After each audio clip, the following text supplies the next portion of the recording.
మరి వైఎస్ఆర్సీపీ ఎలా అలయన్స్ కి ఎలా ముందుకెళ్తుందా లేదా ఆలోచిస్తుంది చూద్దాం. ముందు ఒకటన్నా ఒకటి వస్తుందా, రెండు వస్తాయా, సున్నా వస్తాయా ముందు జోగి రాసుకుంటే బూర్లు రాస్తుందంట. కడపలో కూడా 4 తెలుగుదేశం 4 కడపలో టఫ్ ఉంది. చూస్తారు కదా మన రామోజీ బాబు చంద్రబాబుకు చెప్తే రాష్ట్రం అంతా వాళ్ళే స్వీప్ అని కూడా చెప్తారు. ఇప్పుడు ఈడే కొట్ట వాళ్ళ దగ్గర పెట్టండి. సభామణి కూడా నిన్న ఆల్రెడీ విత్డ్రా చేసుకుంటూ కొంత కామెంట్ చేయడం జరిగింది. ప్రజాదులు కొంత అరాచక శక్తిని క్రియేట్ చేస్తారు. సభామణి ఎందుకు అట్లా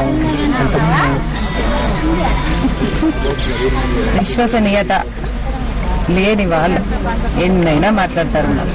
ఏం విశ్వసనీయత ఉంది? చెప్పుల పార్టీ ఒకటి పెట్టారా, పెట్టి మళ్ళీ ఇప్పుడు దానికి కాదంట. అది లేదు కనుక తెలుగుదేశం కంట, తెలుగుదేశం కూడా లేని చోట బీజేపీ కంట. ఇది ఏంది? ఇది జనాలతో ఆడుకుంటున్నారా వాళ్ళు? ఫస్ట్ నుంచి కిరణ్ కుమార్ రెడ్డి చెప్పింది ఏమిటి? ప్రత్యేక రాష్ట్రం రాదు రాదు రాదు రాదు, క్లీన్ బోల్డ్ అని. లాస్ట్ క్లీన్ బోల్డ్ అయ్యేంత వరకు అదే మాటే చెప్పారు. అయిపోయిన తర్వాత కూడా నేను ఆపుతామన్నా క్లియర్. ఇంక ఎలక్షన్ వచ్చే రోజున దిస్ ఇస్ వాట్ దిస్.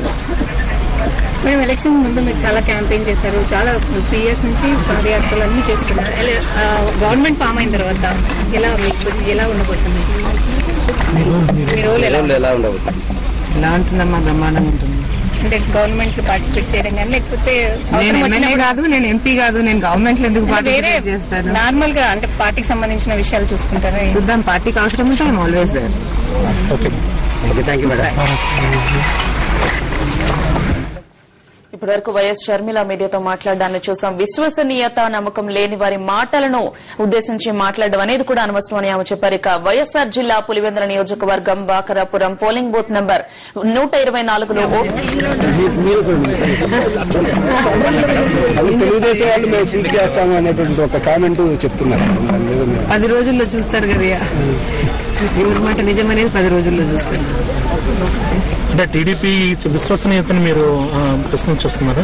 అంటే పదే ప్రశ్నించాలన్నా టీడీపీ విశ్వసనీయతను మీరు ప్రశ్నించాలి. న్యాయానికి మీరు చేయడం లేదు కనుక మేము చేస్తున్నాము. మేము కూడా చేస్తాం. ఎక్కడ చేస్తున్నారండి? వాళ్ళ అబద్ధపు పబ్లిసిటీలన్నీ చేస్తారు, జనాలను నమ్మించే ప్రయత్నం చేస్తారు. This is not right. మీరే చూస్తారు కదా ఇంకొన్ని రోజుల్లో. కానీ ప్రజలకు ఎవరు అవసరం లేదు, మీడియా చెప్పాల్సిన పనిలో ఏం అవసరం లేదు. బ్రహ్మాండంగా తెలుసు ఎవరేమిటి అని బాగా తెలుసు. చూస్తా ఉన్నారు కదా 4 ఏళ్లుగా 5 ఏళ్లుగా. Polling pattern 150 పైనమ్మా. పోలింగ్ ప్యాటర్న్ చూస్తారు మేడం. ఉదయాన్నే బారుండీరు ఉన్నారు కదా, ఏమనుకున్నారు? వాళ్ళ ప్రజల మనోభావం ఎలా ఉందనుకుంటున్నారు? కసి తీరా ఓటేయాలని ఉన్నారు. Thank you madam.